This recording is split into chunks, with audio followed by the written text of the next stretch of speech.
Bachelet Geria, médico cirujano de la Universidad de Chile, en marzo de 2000 asumió como ministra de Salud bajo la administración de Ricardo Lagos. En 2002 fue designada titular de Defensa. En marzo de 2006, tras vencer en segunda vuelta a Sebastián Piñera, asume la presidencia de la República por 4 años. En 2010 fue designada directora ejecutiva de ONU Mujeres, cargo al que renunció en marzo de este año para competir en las primarias de la nueva mayoría. En esos comicios se impuso con el 73,05% de los votos, convirtiéndose en la banderada única del bloque opositor. Con Michelle Bachelet estamos a esta hora. ¿Cómo está? Muy buenos días. Muy buenos días, Verónica. Muy buenos días, Sergio. ¿Qué tal? Feliz de estar de vuelta acá en Cooperativa. Bueno, la última encuesta del Centro de Estudios Públicos dice que usted tiene un 47% de preferencia ciudadana y Evelyn Matei figura con un 14%. La pregunta del millón es sobre qué universo se proyecta usted para obtener sufragios dentro de este mundo de 13 millones de potenciales electores. Bueno, la verdad es que yo creo que es evidente que ninguno de nosotros sabe cómo se va a comportar el electorado el día 17 de noviembre. Nosotros lo que estamos haciendo a través de nuestro recorrido por todo Chile es, por un lado, dar a conocer nuestras propuestas, qué queremos hacer en un futuro gobierno, qué es lo que creo la gente quiere saber. Y en segundo lugar, llamando a ir a votar, porque la experiencia en las municipales, ¿no es verdad?, demostró una abstención bastante alta. Y yo aquí tengo que reconocer que he cambiado mi opinión, porque fíjese que yo, Sergio y Verónica, creía antes que era importante el voto voluntario, porque obligaba a las fuerzas políticas a tener estrategias atractivas para que la gente le den ganas de ir a votar. Y yo creía que a los chilenos les encantaba ir a votar, y parece que era porque estábamos obligados a ir a votar. Entonces estamos tratando de entusiasmar a la gente, de que vaya a votar, de convencer por otro lado a la gente que cree que yo ya estoy elegida, de decir que aquí no hay carrera corrida, que la única encuesta que vale es el 17 de noviembre y que cada voto cuenta. Entonces, la verdad es que nosotros estamos haciendo un esfuerzo enorme para tratar de ganar en primera vuelta, para tener tiempo suficiente para prepararse si ganamos la elección para marzo del 2014, pero efectivamente sabemos de que esta es una sesión inédita no solo desde el punto de vista de cómo se va a comportar el electorado, del número de candidatos, y por tanto, más que estar haciendo escenario, lo que estoy dedicada es a convocar a votar y a dar a conocer nuestro planteamiento. Sí, pero hay apuestas que podría hacer la votación entre 7 millones de electores y 9 millones. ¿Usted dónde se ubica? La verdad es que yo no me he ubicado, no he tratado de hacer ese ejercicio de imaginación. Y lo que estamos tratando es que sea más cerca de los 9 que de los 7, pero la verdad es que no me he puesto yo un escenario particular, sino que más bien el objetivo mío es que la gente se sienta convocada, interesada y atraída por la propuesta de la nueva mayoría y que vaya a votar ese día. Y si hay segunda vuelta, señora Bachelet, ¿con quién le interesaría más enfrentarse? ¿Con Franco Parisi, con Marco Enrique Ominami, con Evelyn Matei, que son los que la siguen más de cerca? La verdad, Verónica, que lo he dicho muchas veces y lo reitero. El que los chilenos decidan si es que hay segunda vuelta. Yo no cambio ni mi propuesta, ni mi discurso, dependiendo de quién sea la persona que fuera a segunda vuelta. Nosotros tenemos una propuesta clara y esa no va a cambiar porque no es una cosa acomodaticia, es lo que creemos que son los desafíos que Chile tiene. En el caso de que Evelyn Matei no pasara la segunda vuelta y que además hubiese una cantidad importante de doblaje de la nueva mayoría, ¿no se complicaría el tener una oposición en el suelo? ¿No se complica el gobierno mismo, la política misma? Yo creo que nosotros lo que tenemos que hacer, y es parte de lo que yo entiendo que soy electa presidenta, va a ser una de las tareas. Perdón, se lo pregunto porque además ni Marco Enrique Ominami ni Franco Parisi tienen una estructura como la de la derecha detrás de Evelyn Matei. Sin duda, lo que yo quiero decir es que cualquiera sean los resultados, aquí hay una tarea súper importante por delante y que es prestigiar y renovar la política, porque mucha gente está eligiendo sus candidatos también en función de la legitimidad o no que les parece tienen la política y todas las instituciones políticas del Estado. Por lo tanto, creo que en un futuro gobierno presidente que sea electo, y si soy electa yo, bueno, será mi tarea, también la de asegurar que la democracia sea una democracia estable. Y para mí, las democracias estables son democracias donde las instituciones tienen un rol y son, yo diría, más legítimas ante la ciudadanía. Y ¿sirve más una derecha fuerte que una derecha en el suelo en esa medida? Sirve que las fuerzas políticas estén representadas en la medida de que están representadas en la sociedad, ¿no? Y sirve en la medida en que todas las fuerzas políticas realmente hagan lo que tienen que hacer, que es trabajar para el bienestar de la ciudadanía. Señora Bachelet, la economía es un factor muy importante para el desarrollo, el crecimiento, la justicia social, en fin, todos factores muy importantes que se consideran en la política. Hay una desaceleración que se ha marcado incluso con el IMASEC del último mes, y desde el gobierno se analiza su programa. El ministro de Hacienda, el presidente de la República, la candidata Matei, han dicho que las medidas económicas que usted propone son regresivas, que eso va a dañar la inversión y va a tener un efecto negativo en las pymes, que dan prácticamente el 70% del trabajo para los chilenos.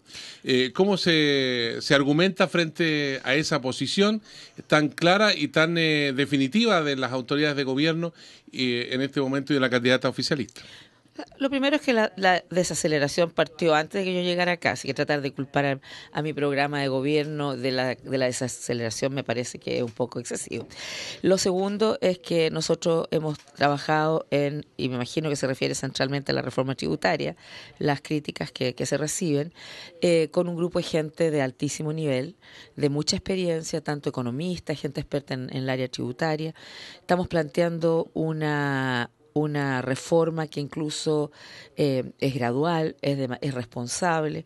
Incluso Ángel Gurría de la OECD señaló cuando vino hace un poco más de 2 semanas que en verdad a él le parecía que mecanismos como el FUT eran perfectamente revisables.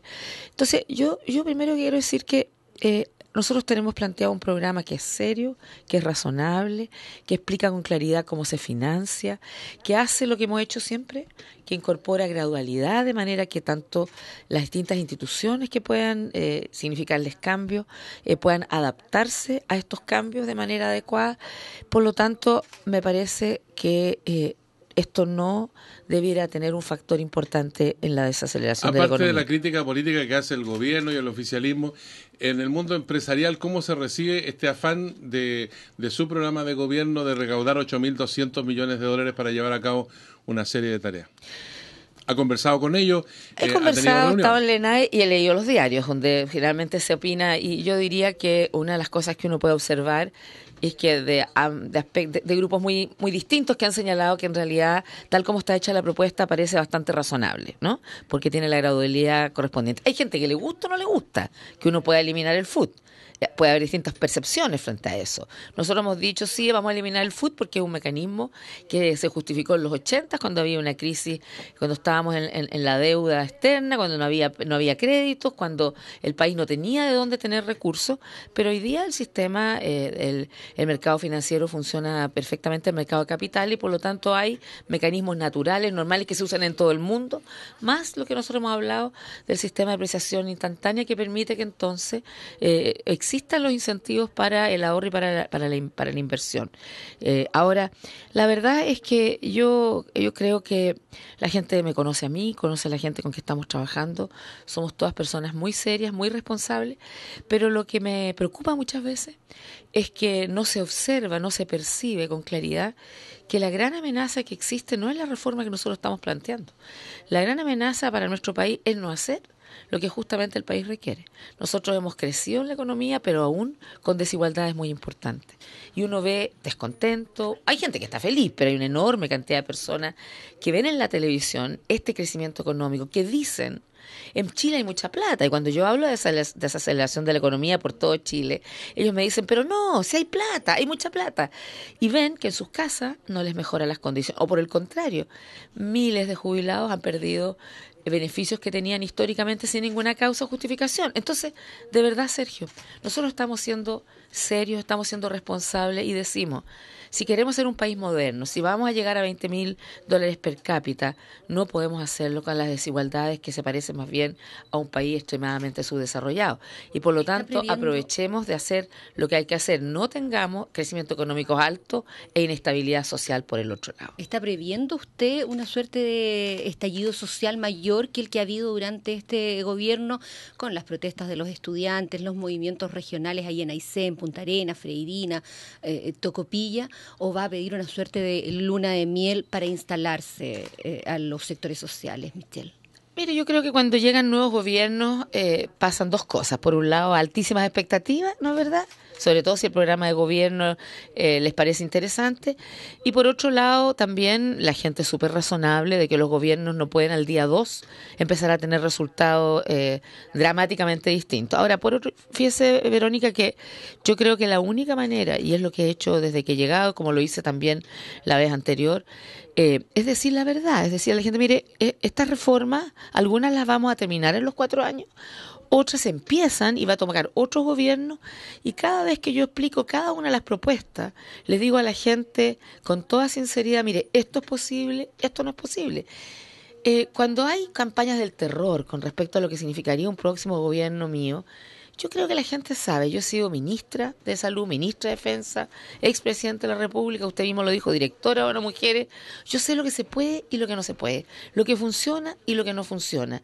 Y además hemos claramente definido las fuentes de financiamiento para ir avanzando hacia hacer de Chile un país menos desigual, un país mejor, que fíjese, no solo es justo socialmente y políticamente, es la manera inteligente, además, de incluso desde la economía hacer un país que tenga más competencia y más capacidades. Desde el año 2007, que se está planteando que el sueldo mínimo debiera ser de 250.000 pesos. En su gobierno todavía no se consigue, y en su programa usted lo plantea recién para mediados de su eventual gobierno. Sí, ¿No es parte de trabajar por el fin de la desigualdad o porque ésta se aminore el subir el sueldo mínimo a algo realmente que permita el sustento de las familias? Por supuesto, y lo que se ha hecho Tiene parlamentarios del sector que lo están promoviendo desde el año pasado. Por supuesto, pero hoy día, fíjese cuánto demoró la discusión para subirlo de 205 a 210.000 pesos, ¿no? Y por lo tanto nosotros lo que hemos hecho es no hacer una propuesta populista. Sabemos que, y por el contrario, buscar hacer una propuesta razonable. Si se puede subir más, estupendo. Pero nosotros no queremos hacer algo, decir algo para ganar elecciones y después no estar seguro de poder hacerlo. En este momento hay una crisis que ya se prolonga por 20 días de los trabajadores municipales. Son 70.000 en todo el país. Eso significa también que los trabajadores están reclamando por la homologación de sus ingresos en relación con los del servicio público, pero al mismo tiempo la Agrupación Nacional de Empleados Fiscales ha convocado para un paro en esta jornada, también reclamando mejoras salariales. Sin embargo, del gobierno se acusa que estas son acciones políticas, se ha apuntado incluso al presidente de los alcaldes, pero los alcaldes argumentan que todos están de acuerdo en que aquí hay una situación que tiene que resolverse del Poder Central y que significan 50.000 millones de pesos. ¿Usted cómo habría resuelto esta crisis? A ver, nosotros hemos visto una seguidilla de paro. Registro Civil, Integra, ahora los funcionarios municipales, creo que Aduana estuvo también unos días, ANEF. Yo lo primero que creo es que los gobiernos tienen que sentarse a conversar con las organizaciones, ¿no? Y tratar de llegar a acuerdos. El ideal, tratar de prevenir, ¿no? A veces no se logra, a veces hay organizaciones sociales que parten con el paro y después se sientan a conversar, pero la verdad es que yo creo que es una obligación de los gobiernos buscar las soluciones y trabajar y buscar acuerdos. Creo que se requiere una pronta solución al tema de los funcionarios municipales. Ahora, ¿por qué todo esto? Bueno, es evidente también. Hoy día se ha enviado un presupuesto al Parlamento, es el momento en que las personas aspiran a que se le puedan mejorar sus condiciones y es el momento preelecciones y prediscusión presupuestaria para tratar de colocar ahí y asegurar que en el presupuesto para el 2014 vayan las demandas sentidas por las personas. ¿Los honorarios se van a terminar en su gobierno? ¿Los contratas se van a acabar, se van a modificar? La administración pública tiene un sistema que permite, no es verdad que existan contratas y permite que existan honorarios, pero los honorarios deben ser para lo que el sistema de administración pública define, vale decir, solamente para tareas que no son permanentes y que tienen una justificación muy clara. Lo que ha pasado es que históricamente se ha, yo diría, abusado de figuras como la contrata o de figuras como los honorarios diríamos, para déficit de planta, ¿no? Pero esto hay que manejarlo con mucho cuidado, Sergio, porque fíjese que nosotros, yo como ministra recuerdo, hicimos esfuerzo enorme por pasar gente de la contrata a la planta y pasar gente de honorario a la contrata y fijar los criterios claritos de qué podía ser honorario y qué no. Pero uno hacía eso y rápidamente, como todo el mundo siempre siente que necesita más personal, volvían a contratar gente honoraria. Entonces, aquí efectivamente yo creo que en el proceso de modernización del Estado tenemos que tratar de asegurar que gente que está haciendo funciones permanentes, que no son contratos por 8 meses, por 6 meses, para un trabajo específico, para una consultoría, etcétera, tienen que tener un tipo de contrato que realmente se haga cargo del tipo de función que está haciendo. Se usa la administración pública para pagar favores políticos, los candidatos presionan después cuando son senadores y diputados para obtener cargos para sus partidarios o simpatizantes. Yo quiero decir que como presidente de la República jamás recibí un llamado de ese tipo, jamás. Ya que estamos hablando de... Distinto, perdón, es que cuando uno va a nombrar a alguien puede preguntar quiénes son las personas más adecuadas, ¿no es verdad? Y le pueden dar un conjunto de nombres, de hombres, mujeres, pero eso es muy distinto. Ya que estamos hablando de gremios, Michelle Bachelet, ¿qué le parece a usted que siendo que la CUT es controlada por dirigentes que pertenecen a los partidos de la nueva mayoría, a su sector, la multisindical no le haya entregado un respaldo institucional a su candidatura? ¿Habrá recelo en algunos representantes porque bajo su mandato, por ejemplo, no se avanzó en la eliminación del multirut ni en cambios en la negociación colectiva?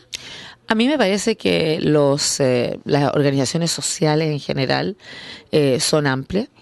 Hay gente de la nueva mayoría, pero hay gente que también no son de la nueva mayoría. Y por lo tanto, el que haya definido libertad de acción me parece perfectamente válido. Y sin duda que además los programas de gobierno dependen de los momentos históricos, de los momentos políticos. Yo sin duda quería hacer muchas más cosas en algunos ámbitos de mi gobierno, pero me tocó enfrentar una crisis económica el 2008-2009, donde entonces el foco que tuvimos que poner era, primero que nada, a tratar de evitar de que hubiera un desempleo muy importante, y lo que hicimos fue algo que yo creo que fue bien interesante, un acuerdo con la CUT y con la CPC para hacer todo lo posible para garantizar el menor pérdida de empleos posible y además buscar mecanismos para que realmente enfrentáramos como país una crisis que no habíamos provocado pero que estábamos teniendo las consecuencias y que creo que con todo pasamos bastante bien si uno mira y compara con los países de Europa. Usted hace una apuesta por hacer cambio en el plano económico, pero también se abre al debate sobre el matrimonio igualitario y la despenalización del aborto. Pero para eso se requiere obtener una cuota importante de parlamentarios, tanto en el Senado como en la Cámara. ¿Cuál es la apuesta suya en cuanto a la posibilidad de doblajes con este sistema binominal?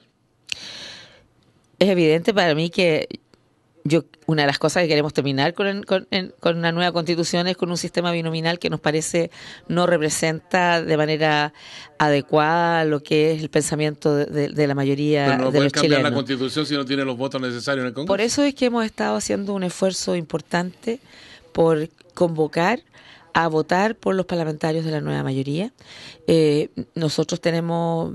Yo diría somos bastante optimistas que se pueda conseguir un número importante de doblaje, pero más allá de eso, también creo que frente a algunos de estos temas puede haber, yo diría, acuerdos bastante sustantivos, más transversales. Pero mi primera apuesta, yo no quiero hacer política ficción aquí. Nos faltan 10 días para 11 días, 10 días para la elección y yo espero que podamos sacar un parlamento que realmente respalde estas propuestas para que estas propuestas puedan ser realidad.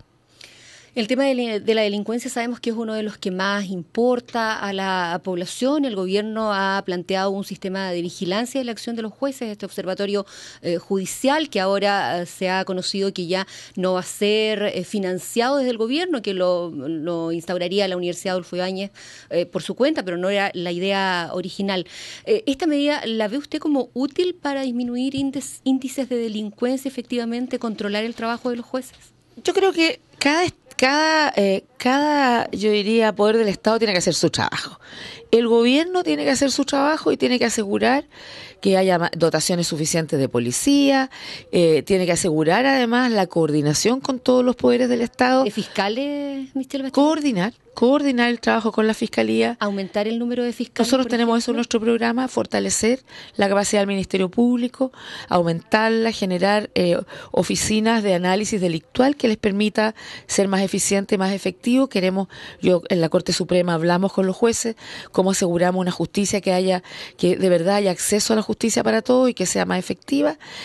Hay miles de cosas, pero cada poder tiene que hacer su tarea y tiene que hacerse responsable de lo que corresponde. Y lo que sí hay que hacer, lo primero es que yo creo que uno tiene que asumir de que no hay mágicas recetas ni camino corto para enfrentar temas como la delincuencia, que no basta con mano dura, sino que se requiere una multiplicidad de tareas, que se requiere mucha más prevención, además de más policía y tanto carabineros como de la PDI, que se requiere una coordinación en el trabajo, que se requiere una coordinación además entre las policías, los municipios y los vecinos. Yo me reuní con alcaldes para conocer cuál es su experiencia en esto, porque los vecinos conocen dónde están pasando las cosas, saben quién es quién y pueden ayudar enormemente en esto. Usted dice se requiere que cada uno haga su trabajo. Como presidenta después no lo va a responder si es que es electa, pero ahora, ¿el Poder Judicial, los jueces están haciendo su trabajo?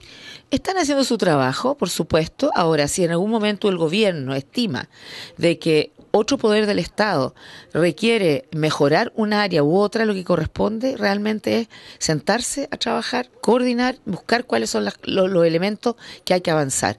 Yo creo en la cooperación entre los poderes del Estado, pero también creo en la autonomía de los poderes del Estado y por tanto asegurar que cada uno haga la tarea de la mejor manera.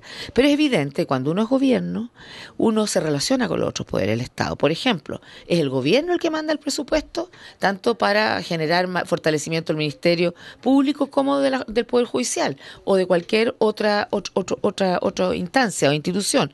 Por lo tanto, siempre es necesario mantener la independencia y la autonomía, pero a la vez tener una cooperación. Y yo quiero decir que esto es central, porque yo creo que una de las dificultades que hemos tenido es que la capacidad de coordinarse adecuadamente y tener, por tanto, producir la sinergia o identificar las problemáticas. Y le voy a dar un ejemplo, para no meterme en contingencia nacional en este momento.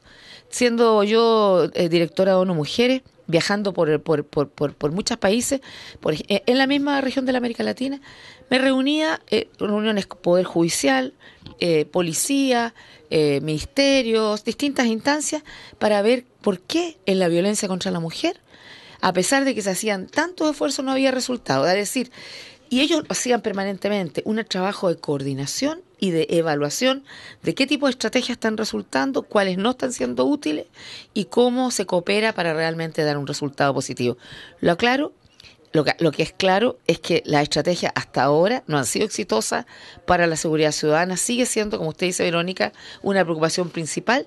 Y nosotros tenemos un programa de gobierno que se hace cargo de decir, aquí no hay una bala de plata, aquí no hay una receta que resuelve todo, pero tenemos que hacer los máximos esfuerzos en términos de prevención, rehabilitación, tratamiento, apoyo a la justicia, apoyo al Ministerio Público, rehabilitación de las personas en las cárceles para evitar también lo que algunos le llaman la puerta giratoria, porque la puerta giratoria no solo tiene que ver con si la justicia tiene las condiciones y las atribuciones, sino también tiene que ver con la falta de una reinserción real en la sociedad y por tanto la tendencia a volver a delinquir. Le iba a preguntar por la puerta giratoria precisamente. ¿No se va a cerrar en su gobierno esa puerta, Michelle Bachelet?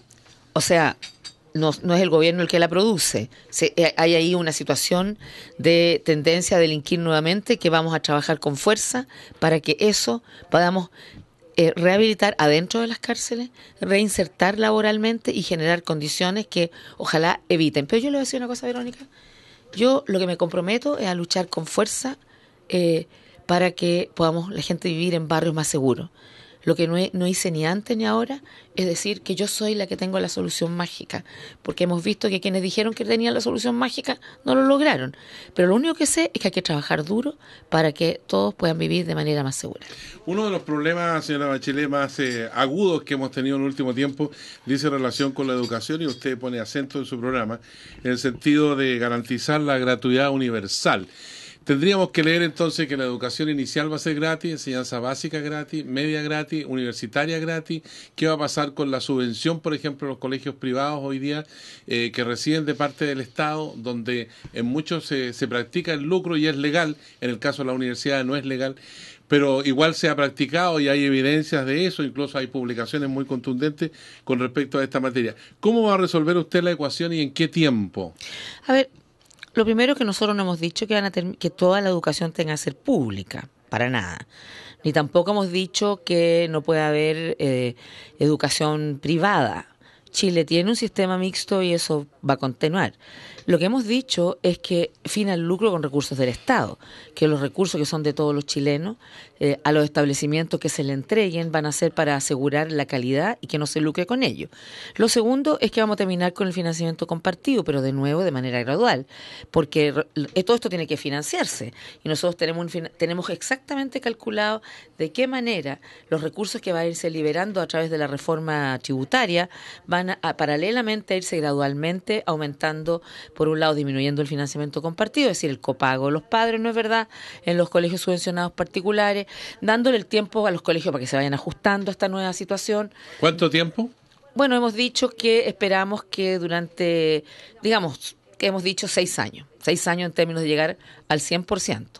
Pero yo quiero decirles que así como eso, queremos fortalecer la educación pública, desmunicipalizar los colegios, porque el fondo está, el principio y el valor de la educación sea no un bien de consumo como es hoy día, sino un derecho social.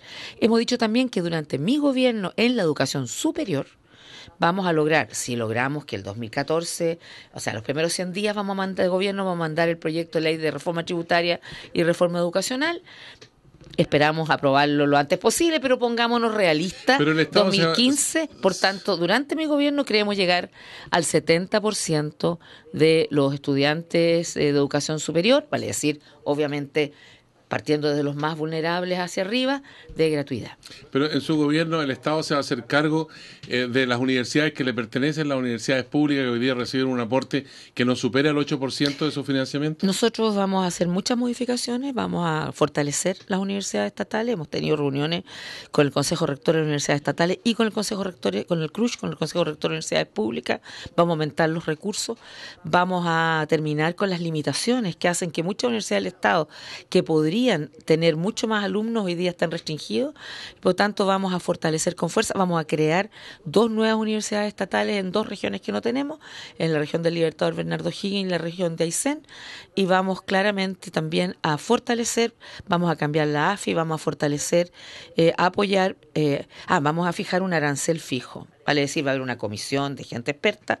O sea, toda universidad que reciba recursos del Estado no va a poder fijar un arancel por su cuenta, sino que es un arancel fijo. Y por cierto, las universidades que muchas de ellas, a través de ese arancel mayor, financian actividades como investigación y otras, vamos a apoyar con recursos para la investigación, por ejemplo. En los últimos años, Michelle Bachelet, las repactaciones unilaterales en la Polar, la colusión en las farmacias, ahora el caso Cascada, han provocado indignación en la opinión pública porque se trata de delincuentes que no roban en las casas, pero sí sacan dinero de los bolsillos de sus clientes. En el caso de las cadenas farmacéuticas llamó la atención que los ejecutivos involucrados fueran condenados a clases de ética, esto a falta de sanciones o de penas mayores. ¿Usted considera alguna fórmula para castigar con penas de cárcel los delitos de cuello y corbata? A ver, lo primero que yo quiero señalar es que en mi gobierno el CERNAC denunció las 2 situaciones, denunció las cláusulas abusivas en 16 instituciones financieras, incluido el Banco Estado, y también denunció situaciones abusivas con las tarjetas de crédito y otras en 10 distintas entidades de retail, ¿no? Y lo que nosotros descubrimos es que el CERNAC, si bien tiene ciertas atribuciones, hay un conjunto de otras que no tiene, primera cosa. Por lo tanto, nosotros lo que tenemos considerado es fortalecer el CERNAC, darle mayores atribuciones de fiscalización, de multar, es decir, de realmente tener la fuerza para defender como corresponde los derechos del consumidor. Y vamos a enviar proyectos de ley que vayan en esa dirección. También conversé con la Corte Suprema sobre que nosotros frente a la colusión tenemos sanciones extremadamente bajas y que vamos a promover proyectos de ley que permitan que haya sanciones que efectivamente nos permitan disuadir, o sea que abusar sea un mal negocio. ¿Eso significa penas de cárcel para los ejecutivos, por ejemplo, en el caso farmacia? La verdad es que estamos preparando esos programas. Cuando lo tengamos se lo voy a informar. Bueno, en el caso de la salud tenemos varios problemas ahí en la salud primaria, que hoy día depende de los municipios donde hay precariedad de recursos. Tenemos la situación de los hospitales públicos, donde hay una iniciativa del gobierno en el sentido de que va a dejar concesionados a lo menos 6 hospitales antes de marzo. Y tenemos también el problema de las ISAPRE, que afecta al 18% de la población, aparte de la situación de FONASA, que también asiste a quienes forman parte del FONASA, pero en forma muy mínima en relación, por ejemplo, con operaciones de gran envergadura. ¿Usted comparte esta idea de concesionar hospitales como lo hace el gobierno y dejando amarrado esto a partir de marzo? A ver, yo no creo bueno dejar amarrado a un próximo gobierno situaciones que podrían ser discutibles, ¿no? Sin embargo, yo quiero decirle, yo no soy una mujer prejuiciosa y nunca lo he sido. Los primeros 2 hospitales públicos que se concesionaron se hicieron en mi gobierno. Sin embargo, ¿qué es lo que vemos hoy día? Todavía ninguno, y partieron en mi gobierno. La Florida de Maipú. Todavía no están inaugurados, 4 años después, y nosotros partimos con la construcción. Y por lo tanto, ¿qué es lo que uno se pregunta después de 4 años? Todavía no están inaugurados y salieron más caros de lo que se suponía. Vale decir, y todavía no lo hemos visto en funcionamiento para saber de qué manera este tipo de hospitales se queda inmerso en la red hospitalaria. Entonces, la verdad es que uno se pregunta, o sea, nosotros estuvimos disponibles para probar porque en otros países había sido exitoso, pero no ha resultado mejor la experiencia, porque la experiencia uno suponía que era que el sector privado se concesiona, se hace muy rapidito, todo muy bien, y no ha sido así. Entonces yo la verdad es que tengo una tremenda preocupación en ese sentido. Creemos que no necesariamente los sistemas de hospitales concesionados puedan ser la mejor opción. Creemos que hay una vieja tradición en Chile de hospitales con recursos públicos que han resultado de muy buena manera y en el tiempo correspondiente, y preferiría volver a construir hospitales con recursos públicos. ¿Y la compra de servicios al sector privado usted la comparte o no? Bueno, claro, pero no es ninguna novedad. Esto se ha hecho en Chile permanentemente y en particular en los casos auge, que es muy distinto de que uno empiece a priorizar la compra de servicios, a desatender las necesidades de los hospitales, a no comprar el equipamiento cuando se echa a perder los hospitales y por tanto generar un incentivo a una compra tal vez excesiva en el sector privado. Yo creo que hay que hacer 2 cosas. Primero, que hay que fortalecer la salud pública. Está en un estado de desmantelamiento muy malo. Por donde yo he viajado, la gente me dice que ni siquiera las patologías auge están siendo garantizadas en términos de lo que era el auge, garantía explícita en términos de tiempos de espera, en términos de tratamiento integral, etcétera.